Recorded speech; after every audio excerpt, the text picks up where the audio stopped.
Practice ng sayaw. Manood muna tayo.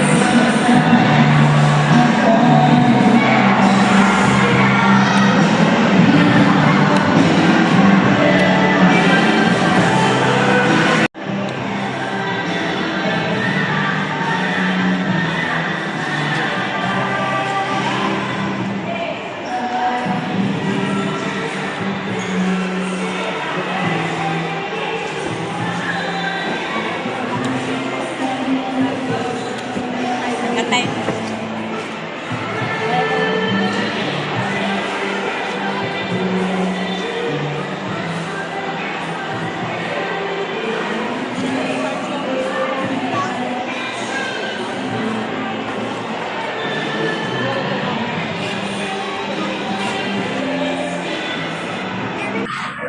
Ayan, practice na tayo guys sa school.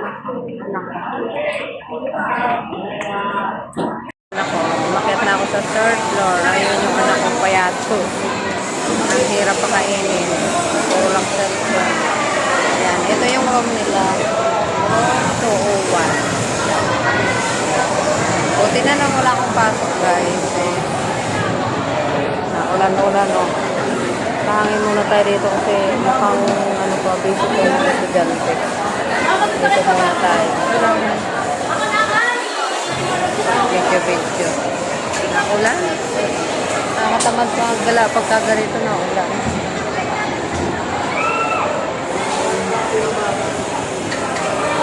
Yun guys, sa dito na yung picture ng ano ko. Magme-meeting sila para sa moving grade 11.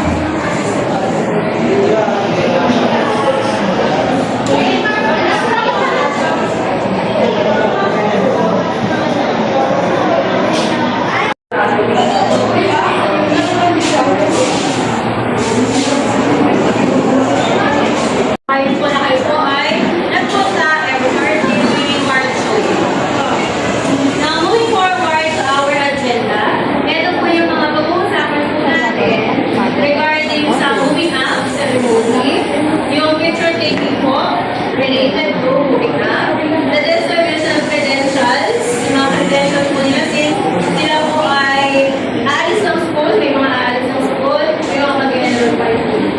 And the periodical exams po.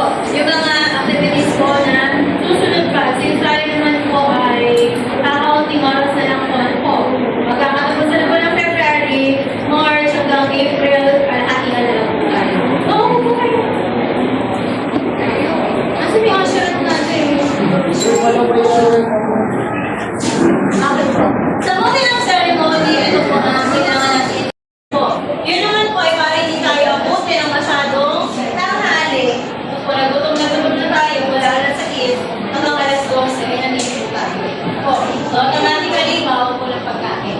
Ganun po kaaga yan. Ano po? And then, ang venue po natin sa ating covered court na yung IHS. At ang uniform po na At pagkatapos na pag-usapan ang moving up nila ay nagbigay na ng card yung teacher nila para permahan namin mula first grading hanggang third grading. At pagkatapos noon umuwi na rin kami dahil nga alas 12 na.